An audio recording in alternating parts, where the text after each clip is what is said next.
नमस्कार। नमस्कार नमस्कार। मेरे प्रिय भाइयों बहनों और भागवत धर्म तंत्र योग चैनल के सभी दर्शकों, आप सबको एक बार हम स्वागत करते हैं।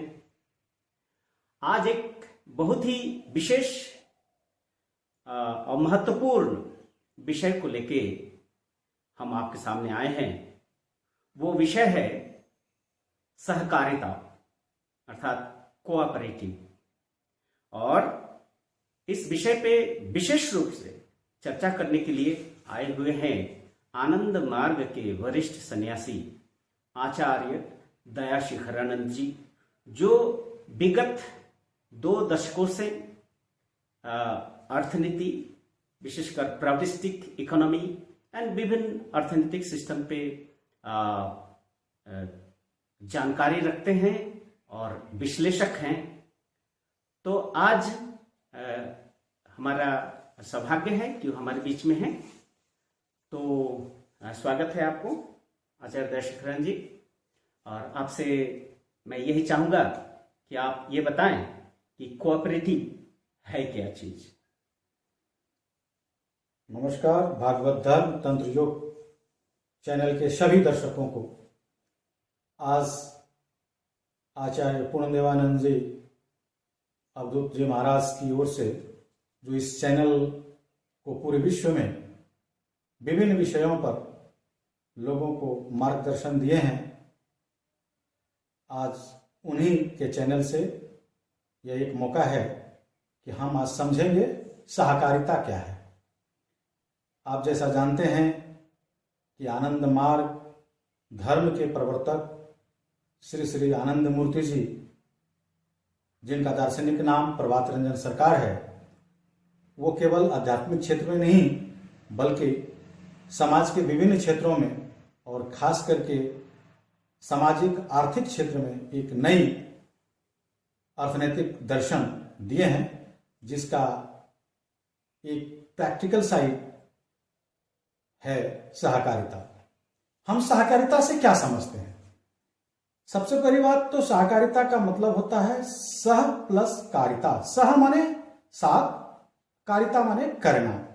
लेकिन यहां करने से मतलब यह है कि जब हम कल्याण की भावना से व्यक्तिगत, समष्टिगत, अर्थनैतिक क्षेत्र में मनुष्य के चौमुखी विकास के लिए जब हम कल्याणमूलक काम करते हैं तो उसे हम सहकारिता कहते हैं। अब बात आती है कि सहकारिता क्या है। इसको अगर एक लाइन में डिफाइन करें तो इसका मतलब होता है कोऑर्डिनेटेड कॉपरेशन, बंधुत्वपूर्ण सहयोग के द्वारा जिस काम को हम करते हैं उसे सहकारिता कहते हैं।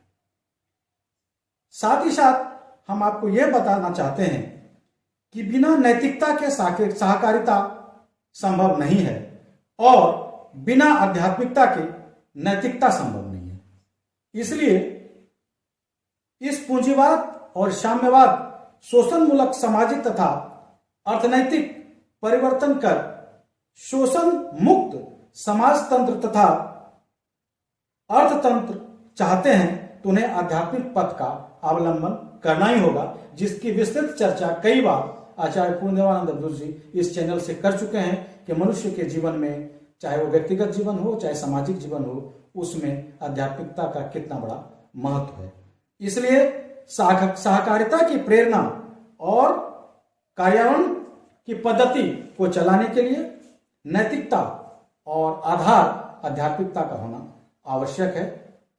श्री प्रभात रंजन सरकार जी का कहना है कि चूंकि यह मानव समाज एक और अविभाज्य है, हम इसे किसी भी व्यक्ति के जीवन से, किसी जीव के जीवन से, किसी वनस्पति जगत के जीवन से अगर हम जोड़ के देखते हैं तो परस्पर एक दूसरे के सहयोग से ही इस पूरी सृष्टि का काम चलता है।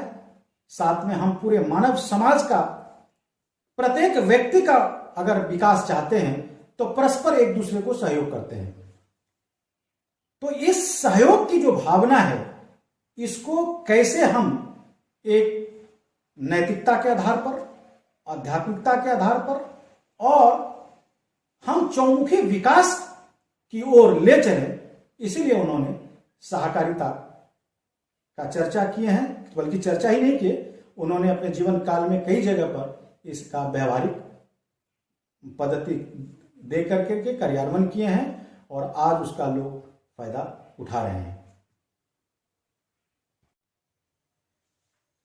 नमस्कार। नमस्कार। नमस्कार मेरे प्रिय भाइयों बहनों और भागवत धर्म तंत्र योग चैनल के सभी दर्शकों, आप सबको एक बार हम स्वागत करते हैं। आज एक बहुत ही विशेष और महत्वपूर्ण विषय को लेके हम आपके सामने आए हैं।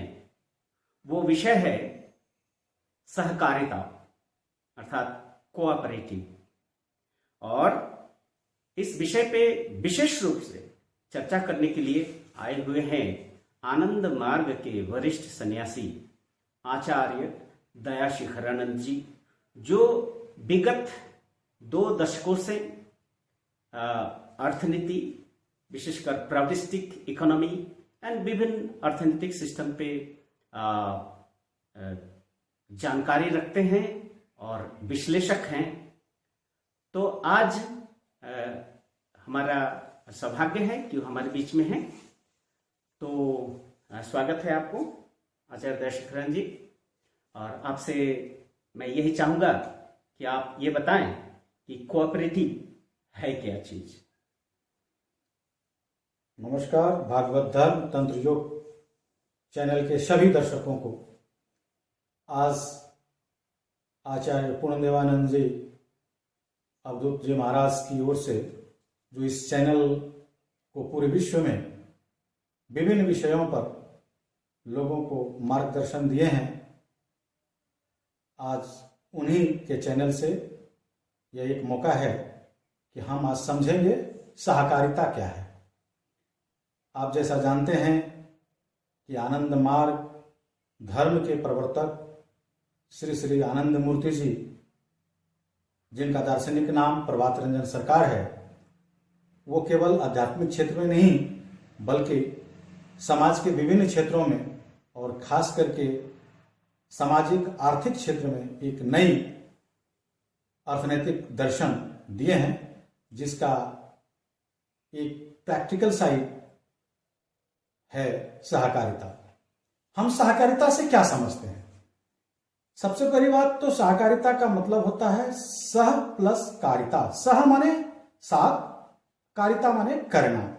लेकिन यहां करने से मतलब यह है कि जब हम कल्याण की भावना से व्यक्तिगत, समष्टिगत, अर्थनैतिक क्षेत्र में मनुष्य के चौमुखी विकास के लिए जब हम कल्याणमूलक काम करते हैं तो उसे हम सहकारिता कहते हैं। अब बात आती है कि सहकारिता क्या है। इसको अगर एक लाइन में डिफाइन करें तो इसका मतलब होता है कोऑर्डिनेटेड कॉपरेशन, बंधुत्वपूर्ण सहयोग के द्वारा जिस काम को हम करते हैं उसे सहकारिता कहते हैं। साथ ही साथ हम आपको यह बताना चाहते हैं कि बिना नैतिकता के सहकारिता संभव नहीं है और बिना आध्यात्मिकता के नैतिकता संभव नहीं है। इसलिए इस पूंजीवाद और साम्यवाद शोषणमूलक सामाजिक तथा अर्थनैतिक परिवर्तन कर शोषण मुक्त समाजतंत्र तथा अर्थतंत्र चाहते हैं तो उन्हें आध्यात्मिक पथ का अवलंबन करना ही होगा, जिसकी विस्तृत चर्चा कई बार आचार्य पूर्णदेवानंद अवधूत जी इस चैनल से कर चुके हैं कि मनुष्य के जीवन में, चाहे वो व्यक्तिगत जीवन हो चाहे सामाजिक जीवन हो, उसमें आध्यात्मिकता का कितना बड़ा महत्व है। इसलिए सहकारिता की प्रेरणा और कार्यान्वयन की पद्धति को चलाने के लिए नैतिकता और आधार आध्यात्मिकता का होना आवश्यक है। श्री प्रभात रंजन सरकार जी का कहना है कि चूंकि यह मानव समाज एक और अविभाज्य है, हम इसे किसी भी व्यक्ति के जीवन से, किसी जीव के जीवन से, किसी वनस्पति जगत के जीवन से अगर हम जोड़ के देखते हैं तो परस्पर एक दूसरे के सहयोग से ही इस पूरी सृष्टि का काम चलता है। साथ में हम पूरे मानव समाज का, प्रत्येक व्यक्ति का अगर विकास चाहते हैं तो परस्पर एक दूसरे को सहयोग करते हैं।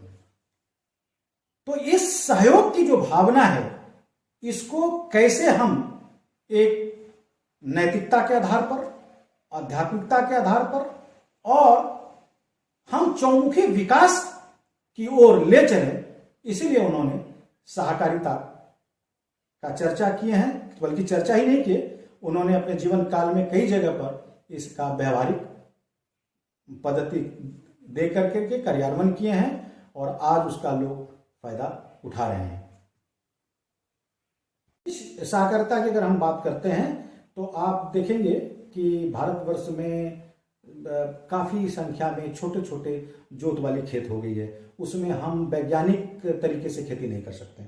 नंबर 2 कि भारत में अभी भी पौराणिक पद्धति से खेती होती है।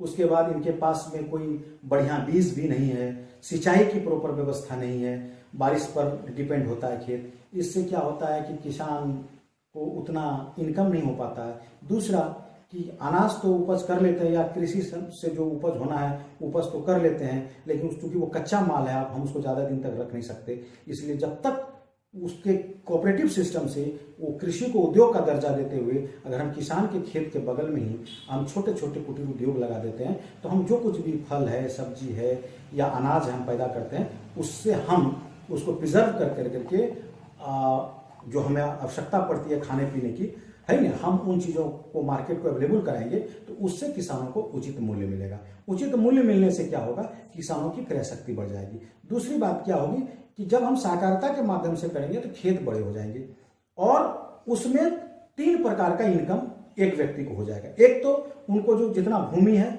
उनको वो मिलेगा, और यहाँ पर एक बात और ध्यान देने योग्य है कि यहाँ पर 50 मतलब उस जो भी उसमें उपज होगा उसका 50% उस जो भूमि के मालिक हैं उनको, और जो भूमि में काम करेगा उनको 50% चलाएगा।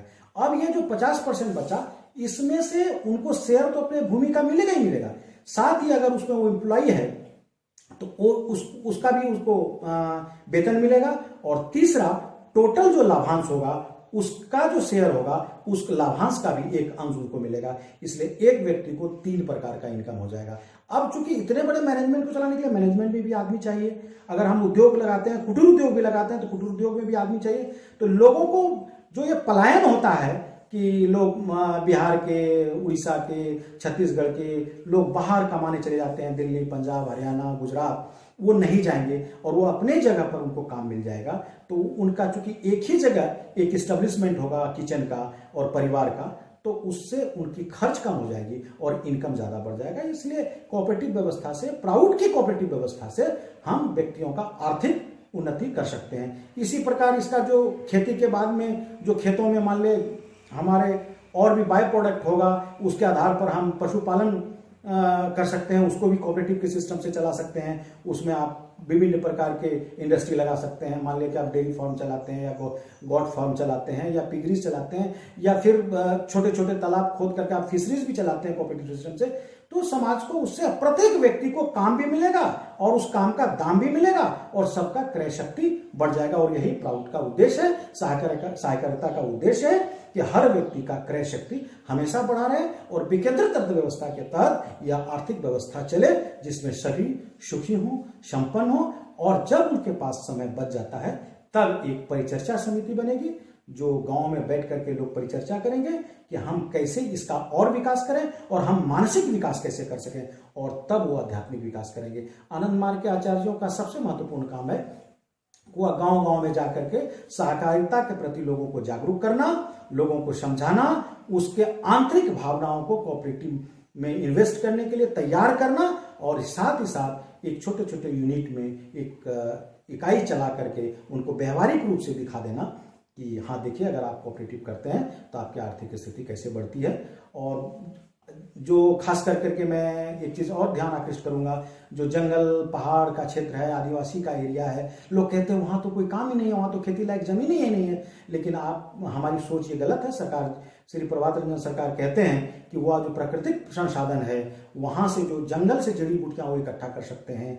जैसे मान लें कि जंगल है लेकिन महुए का पेड़ है तो महुआ इकट्ठा हो सकता है, या आंवला का पेड़ है तो आंवला इकट्ठा हो सकता है, बहड़ा का पेड़ है, उन विभिन्न प्रकार के दवाइयां बन सकती है, उसमें उद्योग हो सकते हैं, इंडस्ट्री बन सकते हैं। जैसे पत्ता का इंडस्ट्री चल सकता है, विभिन्न प्रकार की इंडस्ट्री चल सकता है, छोटे छोटे तौर पर, कुटीर उद्योग के तौर पर। और उसको सहकारिता के माध्यम से उसको पूंजी दिया जाएगा और 10 लोगों के इकट्ठे होने से उस पूंजी से वो सहयोग चलेगा और उन सबको भी रोजगार मिल जाएगा। इसलिए समाज का कोई भी व्यक्ति सहकारिता से वंचित नहीं रह सकते हैं। और हमारा लक्ष्य प्राउड का यही है कि हम अंतिम व्यक्ति तक सहकारिता का आंदोलन को पहुंचाएं और सहकारिता के माध्यम से उनकी आर्थिक स्थिति में सुधार करें। और जब व्यक्ति का आर्थिक स्थिति में सुधार हो जाएगा तो वह मानसिक विकास के लिए सोचेगा और तब वो आध्यात्मिक प्रगति की ओर आगे बढ़ेगा। यही मुख्य उद्देश्य है प्राउड सहकारिता। तो यहाँ पर आपने कुछ देर पहले एक शब्द का प्रयोग किया, एक है सहकारिता और दूसरा है बंधुत्वपूर्ण सहकारिता। यस, ये दोनों में डिफरेंस क्या है? अच्छा, जैसे कोऑपरेटिव एंड कोऑर्डिनेटेड कोऑपरेटिव, माने subordinated cooperative and coordinated cooperative में अंतर क्या है, ये जरा बता दें। सबऑर्डिनेटेड कोऑपरेटिव का मतलब हुआ कि आपको किसी के अंडर में काम करना, तो वो एक सरकारी व्यवस्था है जो उन्होंने कानून बना करके आप उसके अंडर में काम कर रहे हैं, आपको सैलरी से मतलब है। वह समिति चले या नहीं चली वो आपकी जिम्मेदारी नहीं है, वो जिम्मेदारी किसी और जो व्यवस्था है उसकी है। यहां जो बंधुत्वपूर्ण सहयोग की बात है, इसका मतलब होता है कि उस सहकारिता का आप पार्ट एंड पार्सल हैं, आपका उसका अनुराष्ट्रीय संबंध है, क्योंकि उसमें आपका कैपिटल और आपका इनकम और आपका समय और आपका काम और आपकी नैतिकता सब कुछ इन्वॉल्व है। यही है बंधुत्वपूर्ण सहायता, जिसमें आपका सब कुछ उसमें इन्वॉल्व है।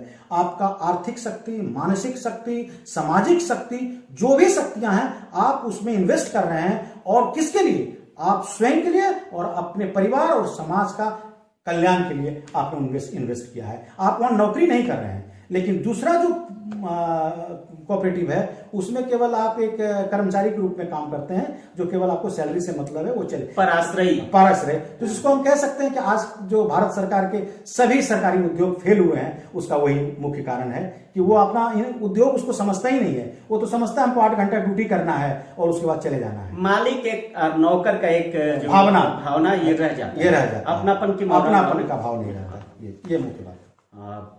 ये तो बहुत अच्छी बात है कि जब तक इंसान अपने अंतर हृदय से संपूर्ण अपने एस्पायरेशन के साथ कोई भी चीज को ग्रहण नहीं करता है, तब तक कोई भी योजना सफल नहीं हो सकता है।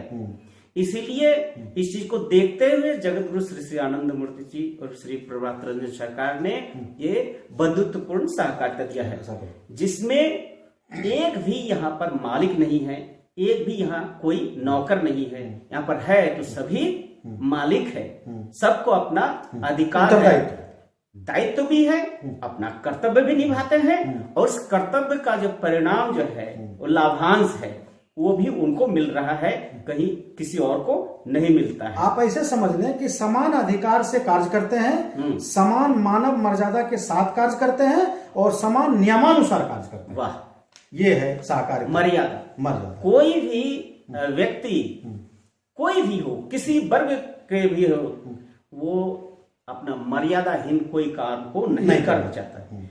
जहां पर मनुष्य का मर्यादा छीनी जाती है, मर्यादा हनन किया जाता है, वहीं पर वह मनुष्यता शुरू होता है और वहीं पर समाज का पतन का भी शुरू हो जाता है और वहां पर वो सहकारिता वो खत्म हो जाती है। वहां पर बंधुत्वपूर्ण नहीं, दुश्मनी पूर्ण मनोभावना जागती है, जो समाज को तोड़ देता है और वर्तमान समाज उसी कगार पे है।